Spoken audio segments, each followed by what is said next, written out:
And, of course, that was I'll Never Smoke Weed with Willie Again. But now, on that topic, I'd like to introduce our next hosts for the evening, Mr. Vinny Eastwood, and I have been corrected, Susanne Posel of the Vinny Eastwood Show.com, OccupyCorporatism.com, and RealGorillaMedia.com. All right, folks, you're live. It's your next 30 minutes. Take it away.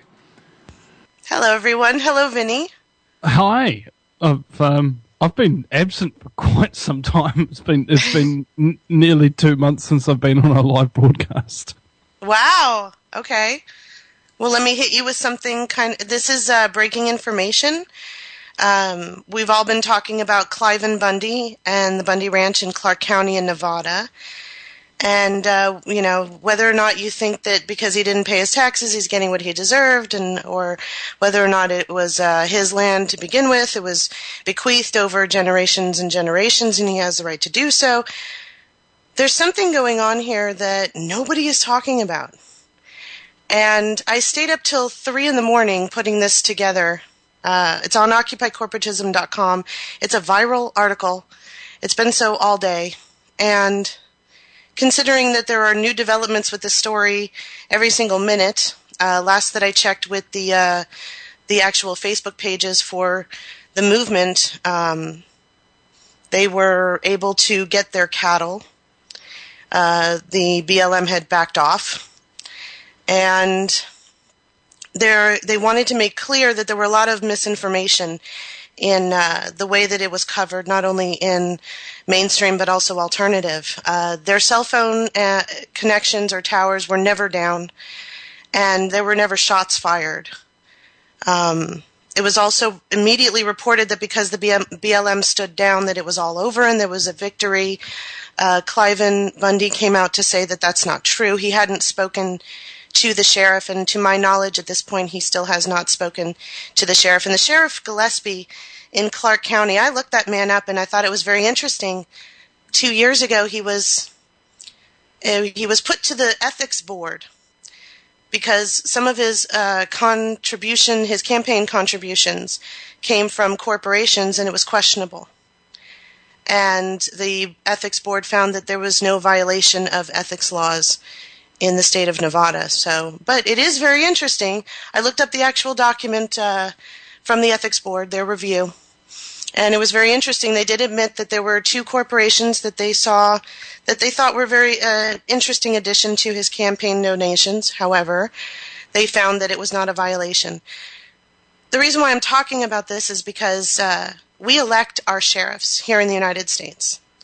It's not like the police departments, which are actually private security firms hired by your city to perform policing services. And when we hire the sheriff, we think that we're hiring someone who has the Constitution in mind, not only federal, but also state, and would defend those rights, not someone who is paid for by corporate interest. So, having said that, there's also been reports about Harry Reid and his son Roy Reid, who is a prominent Las Vegas attorney and is representing a corporation, EEN Energy Group, which is a Chinese corporation, and they are in the midst of acquiring 9,000 acres of desert land that is given to them appraised value way below what is normally sold in Clark County. So that's kind of a bonus for them. And of course, the mainstream media don't want you all to read about that. No. And I saw reports about it in the mainstream media today. They were kind of torqued, because they had to work on a Saturday. But when I saw this connection to Harry Reid, it reminded me of a meeting that our President Obama had with the President of China just a couple of months ago. Just at the end of last year, really. And they decided that they were going to be buddies in the dynamic duo, and they were going to fight climate change together. And so they signed an initiative to marry the two countries in defense against climate change, which is in defense of the climate against us. So I started looking around into solar companies and anything Obama might have invested some of the taxpayer money into, because last year Valerie Jarrett's company Solandra was indicted criminal activity. She got lots of money, taxpayer money, and then she closed the business. Abound Solar is another failed attempt where she got taxpayer money and is also under criminal investigation. And Valerie Jarrett, she's a senior advisor to Obama. So I started looking there at solar panels, and I came across information about the Wildlands Project. Now, if you're not familiar with the Wildlands Project, it's a non-governmental organization. It's an NGO, and it works with and in conjunction with the United Nations, specifically to enact Agenda 21 initiatives and policies. Their focus is to rewild the landscape here in the United States in preservation for future generations to inherit rich wildlife and plenty of room for all species to roam. But what they're actually doing... with the exception of the human species, of course. Right. Because there's about 75 to 85% of the United States that will be allocated to non-human use. So what they want to do is create corridors. They have 4 continental wildways, Eastern, Western, Pacific, and Boreal, and they want to make sure that, let's say, for argument's sake, the migratory pattern of the beaver might be in the way of a highway. So instead of disturbing the beaver, we just get rid of the highway. So instead of disturbing the wildlife, we just move the humans along and let it rewild and let it be fun for the birds and all of the wildlife, and we'll just move around them, because we don't want to disturb them. Now, and that isn't... Go ahead. Are they planning to protect the cockroaches' reasonable migration? Like, do people have to leave their homes so that the cockroaches can roam free? Or is that just the Congress?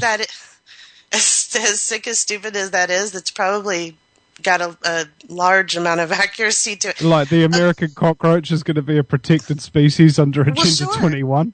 Yeah, well, cockroaches are a part of the biodiversity, and they have a purpose in contributing to the ecosystem. And I'm just blabbering whatever they would say. And so, yeah, I could see them saying that the cockroach should be protected. And if you have an infestation and you're killing them, that you should go to a court. They actually have ecocide. There's a lawyer in the UK, and I've written some articles on Occupy Corporatism about ecocide. She wants to be the lawyer of the entire planet, and she wants people to be tried in a UN tribunal for, I don't know, littering or stepping on an ant, or laying down your blanket on the grassy knoll and having a picnic because you're hurting the grass with the amount of pressure that you're putting on it. And I'm not making this up. It's true. It's out there. But getting back to... Go ahead. Okay, well, we're talking about the future agenda for America and indeed the world, and basically the end game is this. No human activity allowed pretty much anywhere. You'll all be stuck in megacities with super surveillance systems, artificial intelligence, facial recognition, the whole thing. The whole world will be 100% controlled. You will be microchipped. You will be fracked. And there will be no escape ever. And the only thing that will be possibly free are the animals and wildlife, which will also be microchip tagged incidentally. In fact, there was some... they are actually planning on tagging every animal on Earth, including humans, ladies and gentlemen. I'm not making it up, okay? They tried tagging salmon, right? They're grabbing every salmon that was like swimming upstream, and just shoving a microchip in it. And then guess what happens when you put glass and metal and microchips and all these fish? Well, the bears eat them, don't they? So they got all this crushed stuff and everything going into their gullets. That can't be good for them. And also on the side of it, you have a lot of these fish even dying. And microchips have been linked to being cancerous and all of this other kind of stuff.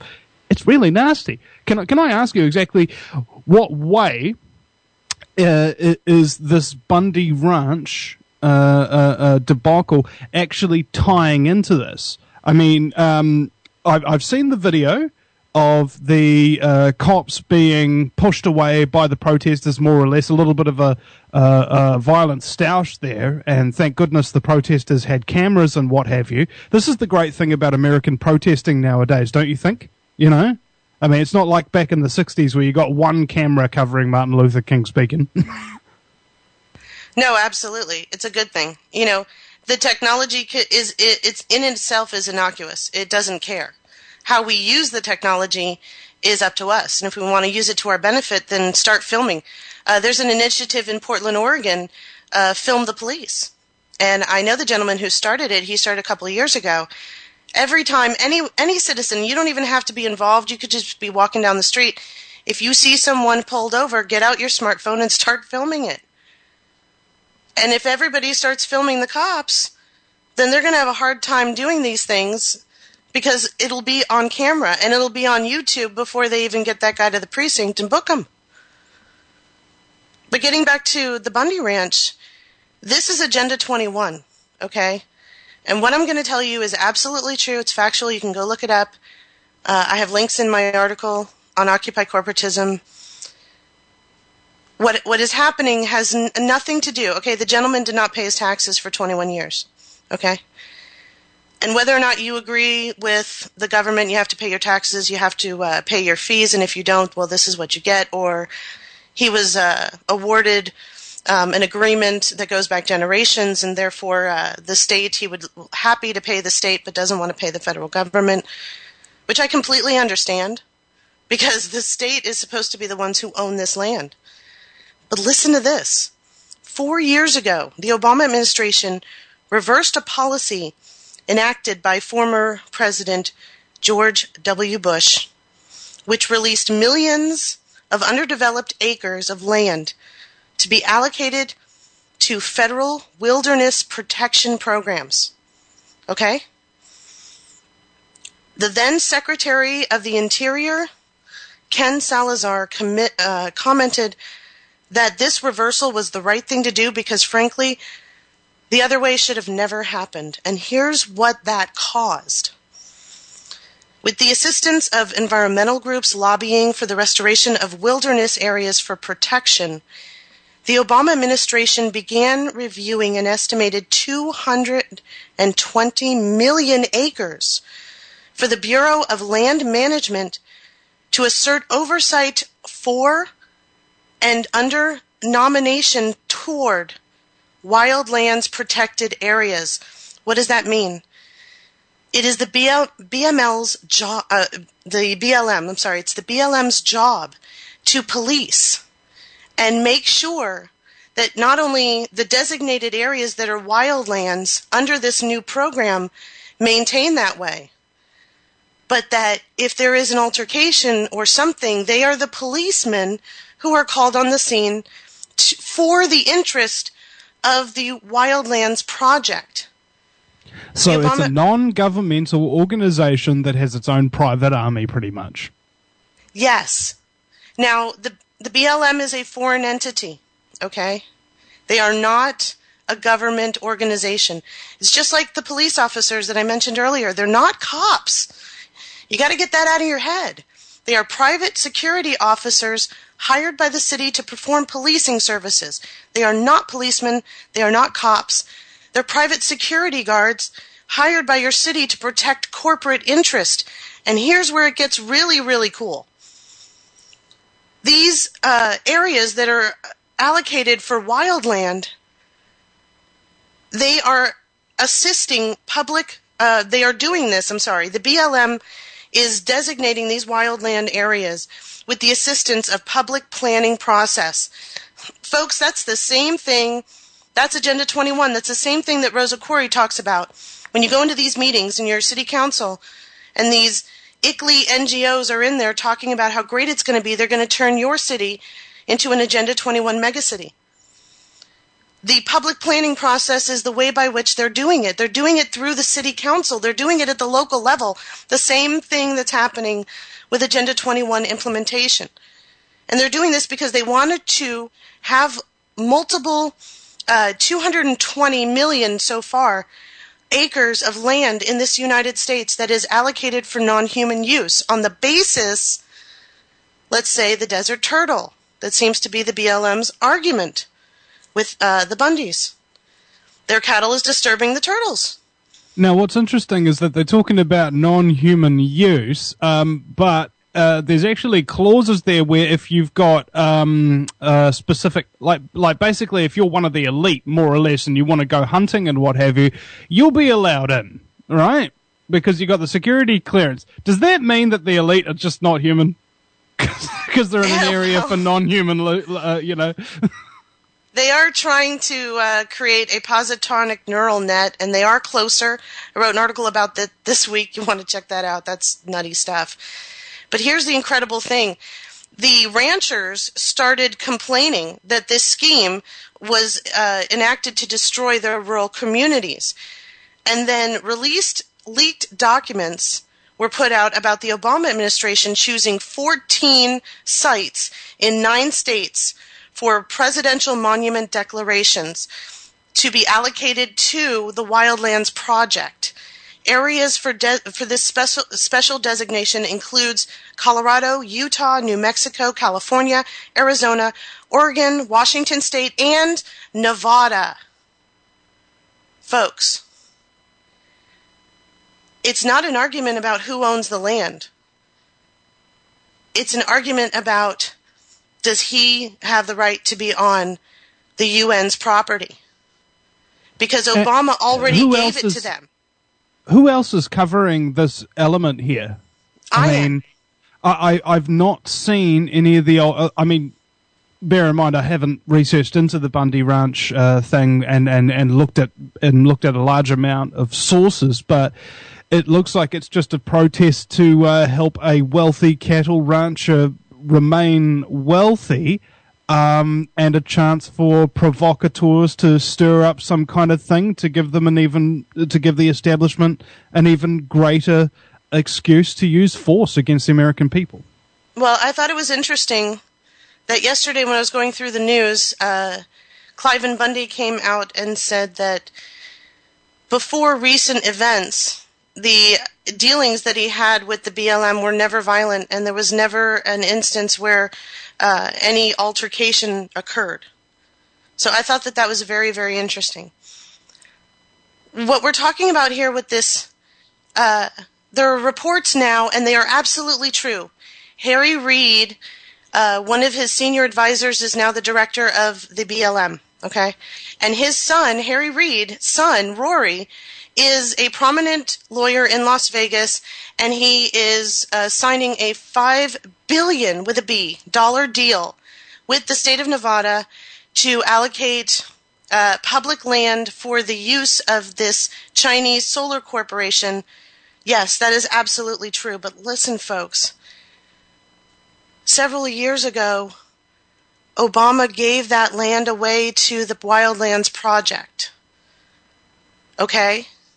That's the United Nations. I don't know if you guys are aware of this, but under UNESCO and World Heritage sites, our Grand Canyon, our large parts of Alaska, the Niagara Falls, and Yellowstone, and many other places around the world, around our nation, are owned by the United Nations.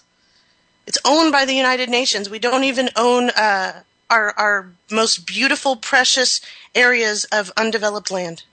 There's sections of New Zealand that are under the UN wildlife projects as well, because this is a global agenda to take over the world, fully control and regulate human settlement zones. Okay, that's basically it in a nutshell. So if you think you're in one particular rural area or one small town or whatever, and you think, oh, they're just going to leave me alone, or they're not going to leave you alone. They will come for you eventually.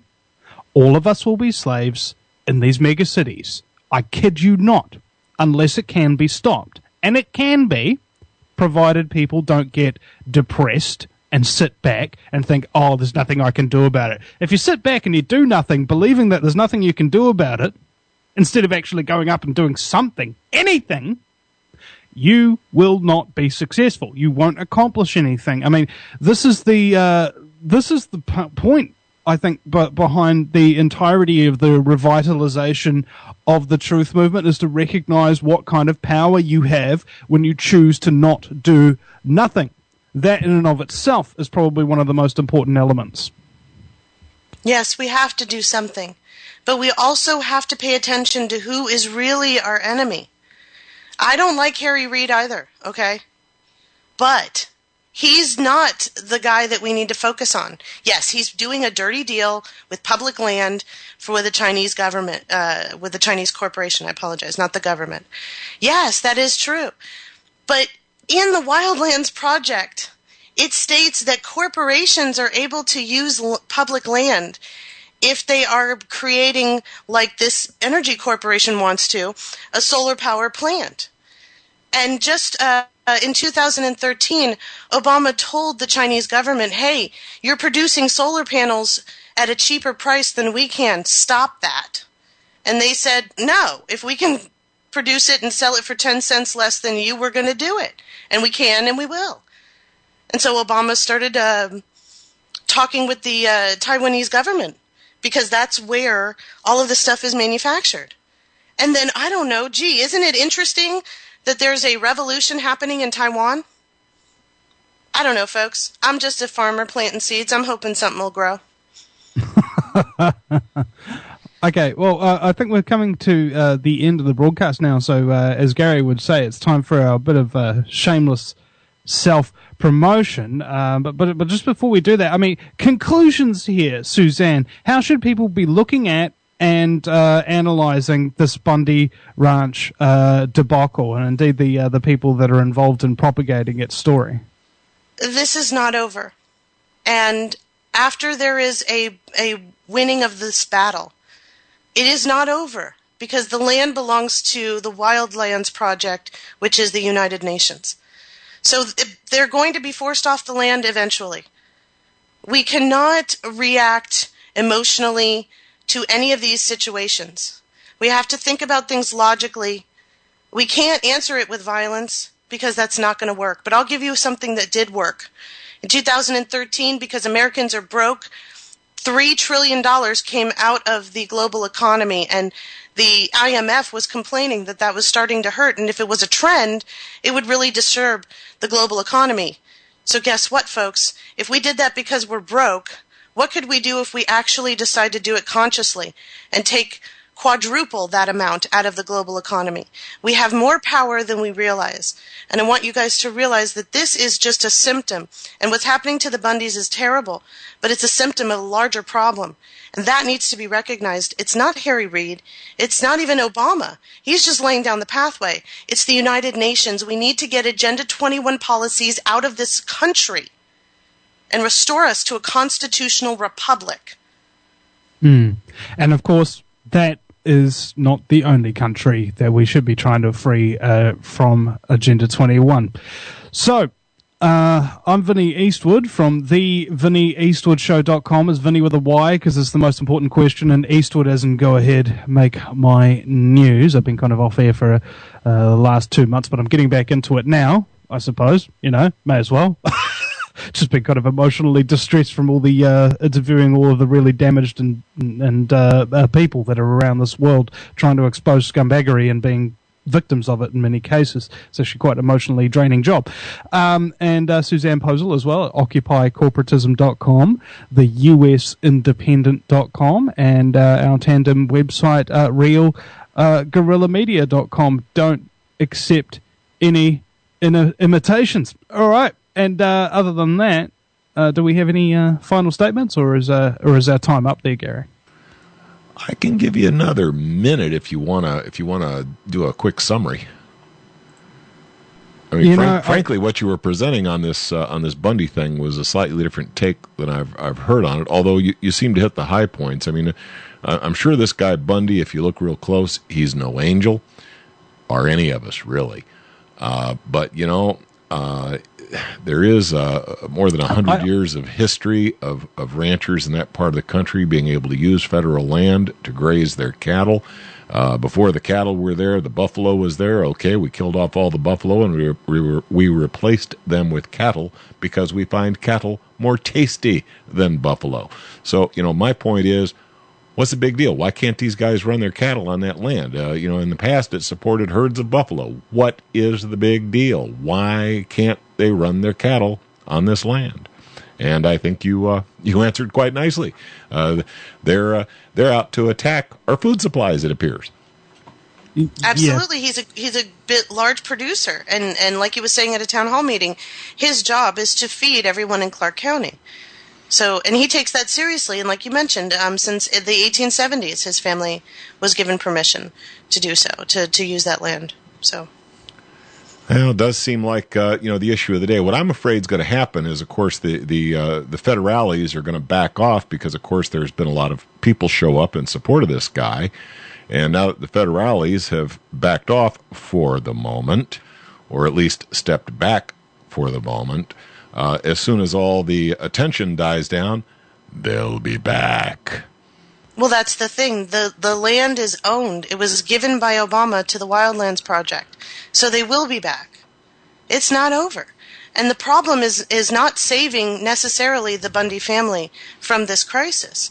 It's recognizing that we are under UN control. The BLM has been given permission to be the police officers, and we need to stop this. All righty. Well, Vinny Eastwood and Susanne Posel, thank you so much for your presentation. Now, Susan, I understand you're going to be available for Roundtable in just a few minutes. Yes. And Vinny, I assume you had something else you were going to do, or can I count on you for Roundtable? I'll be there, man. You want to do round? Very good, sir. All righty. I'm going to go ahead and take us out with a little musical rendition, and I'll be calling you back to do Roundtable in just a moment or two. Thank you very much for your presentation. Thank you. And that was Vinny Eastwood and Susanne Posel. I hope you enjoyed that presentation. You are listening to the United We Strike Radio Marathon for April 12th, 2014. Don't buy, don't comply, and ask why.